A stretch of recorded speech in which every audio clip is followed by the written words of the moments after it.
आज मेरे साथ मंच पर उपस्थित श्रीमान देवेंद्र फडणवीस जी, हमारे प्रदेश अध्यक्ष श्रीमान बावनकुळे जी, श्री अतुल सारे जी, बहन विजयाताई राहतकर जी, श्री प्रतापराव चिखलीकर जी, श्री सुजय विखे पाटिल जी, श्री अजीत गोपछड़े जी, और आज संभाजीनगर में इतनी बड़ी संख्या में आए हुए प्यारे भाइयों बहनों माताओं और मेरे जिगर के टुकड़े जैसे युवा मित्रों, आप सभी को नमस्कार। मित्रों, आज मैं इस महाराष्ट्र की पावन भूमि पर कल रात से हूं, संभाजीनगर में कल रात से हूं। सबसे पहले मैं इस भूमि पर आकर जिन्होंने देश को स्वतंत्रता का मंत्र दिया, वो हिंदवी स्वराज के स्थापक छत्रपति शिवाजी महाराज को प्रणाम कर मेरी बात की शुरुआत करता। मैं जब यहां आया हूं तब जिनका पूरा जीवन सालों तक इतिहास को बलिदान और स्वतंत्रता की भूख की याद दिलाता है, वो धर्मवीर संभाजी महाराज को भी प्रणाम कर मेरी बात की शुरुआत।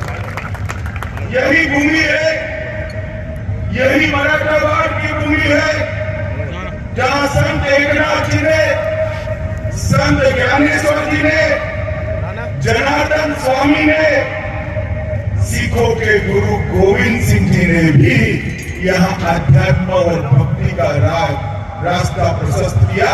ये भूमि को मैं प्रणाम करता हूँ।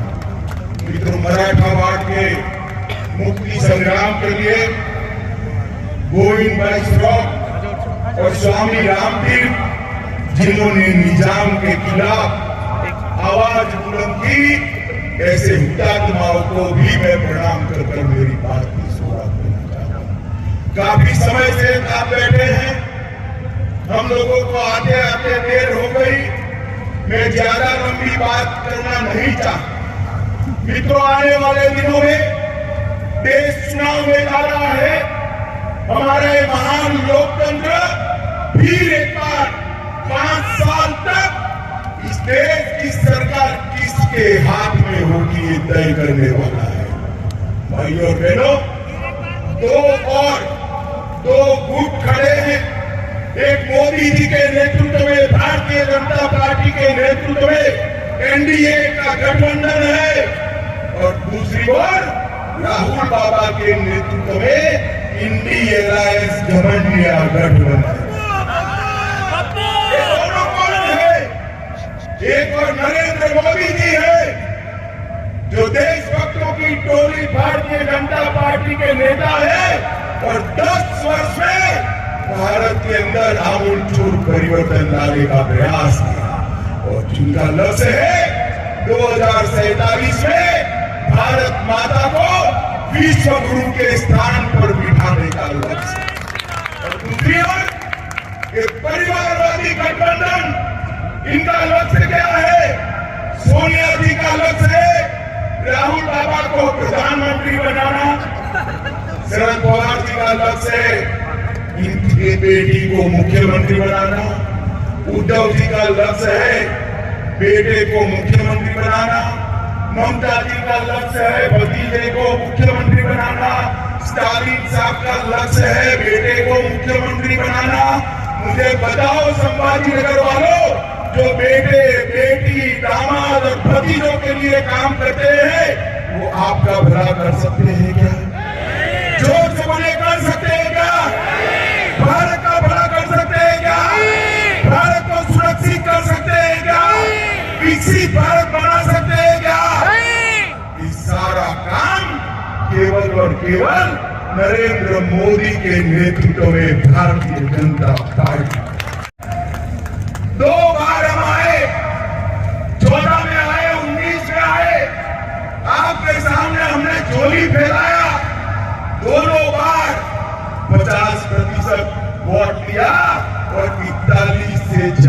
सीटें देने का काम महाराष्ट्र की जनता ने किया। मैं महाराष्ट्र की जनता का हृदय से बहुत बहुत धन्यवाद करना चाहता हूं। परंतु मित्रों, आज मैं संभाजीनगर आया हूं। संभाजीनगर ने एक कसर छोड़ दी। देश के पहले गृह मंत्री लोह पुरुष भारत रत्न सरदार पटेल ने मराठा वाड़ को निजाम के कुशासन से मुक्त किया था और मजलिस को यहां से हटाने का काम। हमारी छोटी सी गलती, छोटी सी आलस, और आज फिर से मजलिस बैठी है। संभाजीनगर वालों को ये कबूल है क्या? जरा जोर से बोलिए, आप सहमत हो क्या? आज इस सभा से संकल्प कर जाइए, सरदार पटेल ने जो आजादी के बाद निजाम से मुक्ति दिलाई थी, ये नए निजामों को आप फिर से एक बार घर में बिठाकर उनकी जगह बताने का काम करें। भाइयों और बहनों, इस बार 40-41 नहीं चलेगा, इस बार 45 से ज्यादा सीटें मोदी जी की झोली में डालने का काम महाराष्ट्र की जनता। हमने 10 साल तक काम किया है, हमारे पास 10 साल का ट्रैक रिकॉर्ड है और हमारे पास 25 साल का रोड मैप भी है। ये 10 साल में मैं सिर्फ महाराष्ट्र की बात करने आया हूं। भाइयों बहनों, आज इस मंच से मैं शरद पवार जी को, उद्धव ठाकरे जी को पूछना चाहता हूं, इंडी एकाएस का आप नेतृत्व कर रहे हो। 2004 से 14 सोनिया मनमोहन की सरकार थी, महाराष्ट्र को क्या दिया? 1,91,000 करोड़। कितना? 1,91,000। जरा जोर से बोलो, कितना? 1,91,000 करोड़। मोदी जी ने 14 से 30 9 साल में 1,91,000 करोड़ की जगह उससे 4 गुना 7,15,890 करोड़ रुपया देने का। इसके साथ साथ 8 लाख करोड़ के और प्रोजेक्ट दिए। 10 साल में 16 लाख करोड़ रुपया महाराष्ट्र के विकास के लिए नरेंद्र मोदी जी ने भेजे। सरदार, जरा हिम्मत हो तो हिसाब किताब लेकर आ जाना। हमारा युवा मोर्चे का कार्यकर्ता शिवाजी महाराज के पुतले पर सार्वजनिक चर्चा के लिए तैयार है। आपने क्या किया है? और भाइयों बहनों, इतना ही नहीं, लगभग 1,20,00,000 लोगों को आजादी के 75 साल के बाद महाराष्ट्र में पीने का पानी घर में मिला। 1 करोड़ लाभार्थियों को 5 लाख तक का आयुष्मान भारत का फायदा मिला। लगभग 76 लाख माताओं को घर में पहली बार शौचालय मिला। 7 करोड़ लाभार्थियों को प्रति व्यक्ति प्रति माह 5 किलो अनाज फ्री ऑफ कॉस्ट देने का काम नरेंद्र मोदी ने किया। 51 लाख लाभार्थियों को, माताओं को घर में गैस और चूल्हा देने का काम नरेंद्र भाई ने किया। 12 लाख लाभार्थियों को महाराष्ट्र में घर दिया। और मुझे बताओ संभाजीनगर वालों, आप लोगों के दोनों टीके लग गए कोरोना के या नहीं लगे? लग गए हो? जरा हाथ ऊपर करो तो। पैसा देना पड़ा है। मोदी जी ने कॉफी पिलाकर टीका लगाया और सर्टिफिकेट देने का काम भी कर दिया। और देश में 200 करोड़ टीका लगाकर 130 करोड़ की आबादी को कोरोना से सुरक्षित करने का काम नरेंद्र मोदी को चैलेंज देकर जाता हूं कि आप आगे आइए। आपके भी 10 साल थे, हमारे भी 10 साल थे। हिसाब किताब करिए। अरे आप कर ही देख सकते हो, अगर ज्यादा करना है तो आपके 40 साल और हमारे 10 साल का हिसाब करिए। हमारे 10 साल का पलड़ा भारी है भाई। मोदी जी ने 10 साल पूरी दुनिया में कोई भी भाषण उठा दो, मोदी जी देश की राष्ट्रभाषा हिंदी में बोलते हैं, भारतीय भाषा में बोलते हैं, भारत का सम्मान। मोदी जी ने दुनिया में भारत का सम्मान बढ़ाने का काम किया है। और कांग्रेस ने क्या किया? ये कांग्रेस पार्टी और इंडिया गठबंधन जो महाराष्ट्र में हमारे खिलाफ चुनाव लड़ने वाला है, उसको जान लो, ये लोग डिनायल मोड में आ गए हैं। इन्होंने 370 का विरोध किया, 3 तलाक हटाने का विरोध किया, ओबीसी कमीशन बनाने का विरोध किया, कश्मीर में वाल्मीकियों को रिजर्वेशन देने का विरोध किया, हिंदू शरणार्थियों को नागरिकता देने का विरोध किया, जीएसटी कानून का विरोध किया, राष्ट्रपति रामनाथ कोविंद और ट्राइबल राष्ट्रपति द्रौपदी मुर्मू का भी विरोध किया, सर्जिकल स्ट्राइक और एयर स्ट्राइक का विरोध किया, भारत में वैक्सीन आई उसको बंदनाम करने का विरोध किया, नए संसद भवन का विरोध किया, कर्तव्य पथ का विरोध किया और अंत में राम जन्मभूमि की प्राण प्रतिष्ठा का भी बहिष्कार। मित्रों, इन लोगों को डिनायल, वो कुछ अच्छा नहीं कर सकते, विरोधी उनका काम बचा है। भारत को अगर विश्व में आगे बढ़ाना है, भारत को आगे ले जाना है, विश्व गुरु के स्थान पर बिठाना है, विकसित भारत बनाना है, तो केवल और केवल मोदी जी ही बना सकते हैं। और मैं संभाजीनगर को मांग कर आया हूं, संभाजीनगर मांग कर आया हूं। पूरे देश में संभाजीनगर का चांद नाम उठते हैं और कोई पूछता है वहां से एमपी किस पार्टी का है, तो कहते हैं मजलिस का है। क्या आप लोग आज यहां से तय कर जाएंगे कि मजलिस को उखाड़ कर फेंकेंगे और मोदी जी को एक कमल यहां से भेजेंगे?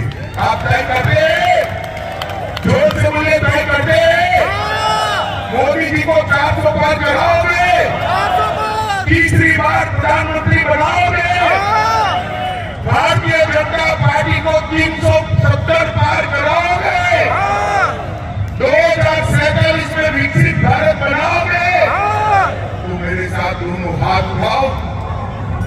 सभी लोग अंत तक दोनों हाथ उठाएं और 400 पार का संकल्प का मुट्ठी बीचे और प्रचंड आवाज से बोले, भारत माता की जय, वंदे मातरम, वंदे मातरम, वंदे, जय जय श्री राम, जय जय श्री राम, जय जय श्री राम। सन्माननीय गृहमंत्री देशाचे अमित शहा यांनी प्रखर असं उद्घाटन संभाजीनगरमधील नागरिकांना केलं। तसेच आपले राज्याचे उपमुख्यमंत्री ज्यांनी छत्रपती संभाजीनगर हे नाव करून दिलं असे देवेंद्रजी फडणवीस, आपले भारतीय जनता पार्टीचे अध्यक्ष चंद्रशेखरजी बावनकुळे, माननीय रावसाहेब दानवे पाटीलजी, भागवत कराडजी, अशोकरावजी चव्हाण, अतुलजी सावे, पंकजताई मुंडे, विजयाताई राटकर, हरिभाऊजी बागडे राणा, सुजयजी विखे पाटील, प्रताप पाटील चिखलीकर, अजित गोपछडे, प्रशांत संतोष दानवे आणि सर्व पदाधिकाऱ्यांचं छत्रपती संभाजीनगरतर्फे मी हार्दिक आभार. चंद्रशेखरजी बावनकुळे, रावसाहेब पाटील दानवे, डॉक्टर भागवत कराड, पंकजाताई मुंडे, विजयाताई राटकर, अतुलजी सावे, हरिभाऊ बागडे, माजी मुख्यमंत्री अशोकराव चव्हाण, सुजयजी विखे, प्रदीपजी जयस्वाल, अजितजी गोपछडे, मोनिकाताई रावळे, संतोषजी दानवे, रामभाऊ कदम, की या नगरीला संभाजीनगर असं नाव दिलं पाहिजे. पहिल्यांदा हिंदू हृदय सम्राट शिवसेना प्रमुख बाळासाहेब ठाकरेंनी ही घोषणा केली की हे संभाजीनगर असेल. पण दुर्दैवाने त्यांचे सुपुत्र मुख्यमंत्री झाल्यानंतर अडीच वर्ष त्यांना ही जाग आली नाही की याचं नाव छत्रपती संभाजीनगर केलं पाहिजे.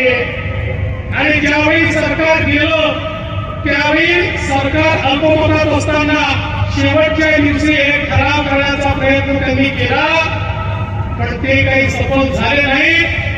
पण नवीन सरकार शिंदेजींच्या नेतृत्वात आल्यावर आम्ही सगळ्यात पहिलं काम काही केलं असेल तर औरंगाबादचं नाव बदलून छत्रपती संभाजीनगर केलं आणि बाळासाहेब हिंदुत्व सम्राट बाळासाहेब ठाकरेंचं स्वप्न पूर्ण करण्याकरता तो प्रस्ताव केंद्र सरकारकडे पाठवला आणि माननीय मोदीजींच्या नेतृत्वात त्या प्रस्तावाला अमितभाई शहा यांनी मान्यता दिली. त्यांच्या सहीने हे छत्रपती संभाजीनगर झालं आणि म्हणून मी त्यांचे अतिशय मनापासून आभार मानतो. बंधू भगिनींनो, मी जास्त वेळ बोलणार नाही. आपल्याला अमितभाईंना ऐकायचं आहे. मी केवळ एवढीच विनंती करण्याकरता आलोय. इतिहासामध्ये जेव्हा जेव्हा आमच्याकडे तुफाई आली त्यावेळी आम्ही गुलामगिरीमध्ये गेलो. हे इतिहासात आपण बघितलंय. मागच्या लोकसभेच्या निवडणुकीमध्ये आपण सगळ्यांनी बघितलं की जर चुकीच्या पद्धतीनं मतदान केलं तर या ठिकाणी काय होतं. आपल्याला जो खासदार निवडून आला, माझा तुम्हाला सवाल आहे, संभाजीनगरच्या खासदाराने त्या ठिकाणी 370 करता हात वर केला होता का? केला होता का? संभाजीनगरच्या खासदाराने राम मंदिराला समर्थन दिलं होतं का? संभाजीनगरच्या खासदाराने मोदीजींच्या कार्यक्रमांना हात वर करून समर्थन दिलं होतं का? आपण चूक केली तर संभाजीनगरचं नाव या ठिकाणी 370 ला विरोध करणाऱ्यांच्या यादीत खासदारांनी जाऊन बसवलं. पण आता तर अशी परिस्थिती आहे, जे आपले होते, ज्यांना मी आपलं म्हणत होतो, ते देखील आता त्यांच्याच रांगेत जाऊन बसले. जे 370 ला विरोध करत होते, जे राम मंदिराला विरोध करत होते, त्यांच्याच रांगेत जाऊन बसले. आणि म्हणून संभाजीनगरकरांना माझी एवढीच विनंती आहे, आता मोदीजींना 400 जागा तर द्यायच्याच आहेत. पण तुम्हाला माझा सवाल आहे, या 400 जागांमध्ये या ठिकाणी संभाजीनगरचा खासदार मोदी साहेबांसोबत असणार आहे का? हा माझा तुम्हाला सवाल आहे. असणार आहे का? असणार आहे का? पण मी तुम्हाला एवढंच या ठिकाणी सांगतो, यावेळी चूक करू नका. काही लोक थेट विरोधात येतील, काही भररुपये देखील या ठिकाणी येतील, काही भयरुपये देखील तयार झाले आहेत. हे भयरुपये तिकडे हिंदुत्वाचं नाव सांगतात आणि तिकडे कॅलेंडर छापतात आणि कॅलेंडरमध्ये जनाब बाळासाहेब ठाकरे लिहितात. असे बहुरुपये देखील या ठिकाणी मैदानात येण्याची शक्यता आहे. पण एक गोष्ट लक्षात ठेवा, या ठिकाणी खऱ्या अर्थानं आमची संस्कृती, आमचा सन्मान, आमचा देश धर्म याकरता ज्या प्रकारे छत्रपती शिवाजी महाराज लढले, आज त्यांच्याच पावलावर पाऊल ठेवून त्यांच्याचकडनं प्रेरणा घेऊन मोदीजी लढतात. आणि म्हणून मोदीजींना पाठिंबा देण्याकरता संपूर्ण संभाजीनगर हे आपल्या महायुतीच्या एनडीएच्या पाठीशी उभं करा, एवढीच आपल्याला विनंती करतो आणि माझं म्हणणं संपवतो. जय हिंद, जय महाराष्ट्र. भारतीय जनता पक्षाचे ज्येष्ठ नेते आणि आपले उपमुख्यमंत्री देवेंद्रजी फडणवीस साहेब, या ठिकाणी उपस्थित असलेले आपल्या राज्याचे भारतीय जनता पक्षाचे अध्यक्ष चंद्रशेखरजी बावनकुळे साहेब, मंचवर उपस्थित असलेले आमचे अन्य सर्व सहकारी आणि या कार्यक्रमाला उपस्थित असलेल्या सर्व नागरिक बंधू वगैरे बातमीकरांना सुरुवात केली. परंतु मित्र हे सारे जर एकत्र आले तर मी आज या सभेच्या निमित्तानं आम्ही पहिला सांगू इच्छितो की देशामध्ये 400 पार तर जाणार, पण महाराष्ट्रामध्ये 45 पेक्षा जास्त आणि संभाजीनगर आणि मराठवाड्यातल्या साऱ्या सीट आम्ही या ठिकाणी एनडीएला निवडून दिल्याशिवाय राहणार नाही, असं आश्वासन मी आपल्या आजच्या प्रसंगी देतो. मित्र, एक गोष्ट आपण लक्षात घेतली पाहिजे, त्या गोष्टीला हटवण्याचं कारण काय, तर त्यांच्या लक्षात आलं की अशाच प्रकारच्या योजना या देशात राहिल्या, गरीबाच्या कल्याणाच्या योजना आणल्या तर 2024ला या देशातले 80 कोटी लोक आपल्याला मतदान करणार नाही. आणि त्यामुळे मोदीला सगळ्यांनी हटवलं पाहिजे. आणि दुसरा त्यांचा मुद्दा आहे की भारतीय जनता पार्टी जातीवादी आहे. आदरणीय सर्व भाजपाचे नेते कार्यकर्ते सर्वसामान्य नागरिक बंधु भगिनी आणि सहकारी मित्रांनो, सर मुझे पहला मौका है भाजपा में आने के बाद संबोधित करने के लिए आपने मुझे पहला मौका दिया है, जिसका मैं तहे दिल से आपका शुक्रिया अदा करता हूं। आदरणीय देश के यशस्वी प्रधानमंत्री नरेंद्र मोदी जी, अमित भाई शाह साहब, जेपी नड्डा जी, हमारे देवेंद्र फडणवीस जी और भवन गुरे जी, इन सभी लोगों के आशीर्वाद से मुझे आपने इस परिवार में शामिल किया, उसके लिए लाख लाख धन्यवाद आपके यहाँ पर मैं देता हूँ। और आने के बाद 24 घंटे के अंदर ही मुझे राज्यसभा में आपने काम करने का मौका दिया। मैं समझता हूँ मेरे को बहुत बड़ा विश्वास आपने यहाँ पर व्यक्त किया, जो मुझे यहाँ पर काम करने की जिम्मेदारी मुझे सौंपी है, ऐसा मैं समझता हूँ। और मैं आपको आश्वस्त करना चाहूंगा, यहाँ मराठवाड़े में आप यहाँ पर आए, चुनाव को सामने रखते हुए हम सबकी जिम्मेदारी है। मैं आपको आश्वस्त करना चाहूंगा कि सिर्फ मराठवाड़े ही नहीं, पर महाराष्ट्र में जो आपने 400 पार का नारा लगाया है, उसमें बीजेपी और अलायंस महाराष्ट्र में सबसे ज्यादा सीटें लाएंगी। मैं ये कह के यहाँ पर कहना चाहूंगा, ये योगदान हम सबका रहेगा। और खास करके मुझ पर जो आपने विश्वास व्यक्त किया है, उसकी पूरी जिम्मेदारी आज मैं आपके सामने यहाँ पर कबूल करता हूँ और आश्वस्त करता हूँ कि मेरे सब साथी मराठवाड़े के एक जमाने में एक दूसरे के सामने थे, आज हम दूसरे के साथ है और साथ मिलकर इस मराठवाड़े के जरिए हम बता देंगे कि निश्चित तौर पर मोदी साहब का जो नेतृत्व है, उसमें एक निश्चित तौर पर अच्छा काम करने का यह मौका मिला है। हमें प्रधानमंत्री जी का आभार मानना चाहिए, चाहे वो हमारे कराड़ साहब हो, दानवे साहब हो, केंद्र में हमें ऐसा नेतृत्व आपने दिया है कि जिसके जरिए केंद्र के 5 साल के अच्छे काम हुए। आदरणीय मोदी जी ने जो नारा लगा है विकसित भारत का, विकसित भारत, विकसित महाराष्ट्र और विकसित मराठवाड़ा, ये हमारा सबसे पहले होगा कि मराठवाड़े के लोगों की जो भूख है, विकास की भूख है, और उस विकास को पाने के लिए एक मजबूत नेतृत्व मोदी साहब के जरिए, आपके जरिए इस देश को मिला है। आणि मला पूर्ण खात्री आहे, जो रोड मॅप मोदी साहेबांनी आपला दिलेला आहे, देशामध्ये रेल्वे कनेक्टिव्हिटी चांगली झाली, हायवे झाले, देशामधल्या गरीब शेतकऱ्यांसाठी सन्मानपूर्वक योजना आणण्यात आल्या, सामान्य माणसाचं काम झालं, मुंबईचा चेहरा मोहरा गेल्या 5-7 वर्षामध्ये चांगला बदलला गेलेला आहे। ते फार मोठे योगदान जे महाराष्ट्रामध्ये आपण दृश्य पाहतोय, प्रत्यक्ष पाहतोय, दृश्य आश्वासन नाही, प्रत्यक्षामध्ये ही सगळी कामं आपण अनुभव पाहत आहोत। आणि म्हणून या सगळ्या कामामध्ये जे योगदान राहिले, केंद्राचं एवढं मोठं समर्थन राहिलेलं आहे आपल्याला की केंद्र सरकारच्या माध्यमातून गेल्या 10 वर्षामध्ये खूप जबरदस्त काम त्या देशामध्ये झालं, चेहरा मोहरा बदलला, तीर्थक्षेत्राचा विकास मोठा झाला, आपण सर्व अनुभवतोय, पाहतोय। आणि म्हणून या सगळ्या योजना येत असताना देशामध्ये भरपूर काम झालं।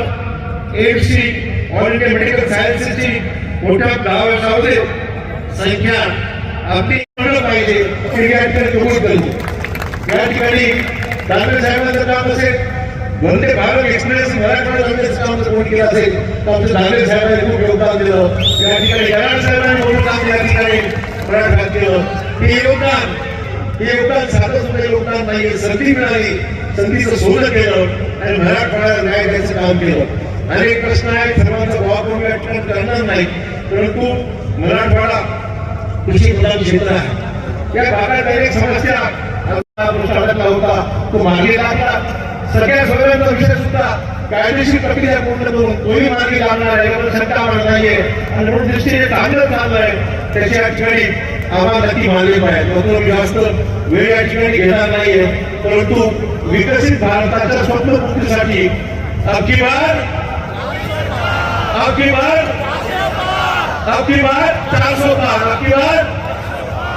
मित्रों, अधिक वेळ न घेता, वेळेची कमतरता असल्यामुळे 387 होऊन 754 वर गेलेली आहे। एमबीबीएस जागा वाढलेल्या आहेत, 1 लाख साधारण जागा एमबीबीएस झालेल्या आहेत आणि गरीब नागरिकांसाठी 5 लाख रुपयावर उपचार सुविधा केवळ आणि केवळ मोदी साहेबांच्यामुळे प्रधानमंत्री जन आरोग्य योजना आज देशात सर्वत्र लागू झालेली आहे. त्यामुळे विकासाला प्रत्येक क्षेत्रामध्ये राष्ट्रीय पातळीवर आंतरराष्ट्रीय पातळीवर भरपूर कामं या देशामध्ये निश्चित चांगल्या पद्धतीने या ठिकाणी सुरू झालेली आहेत.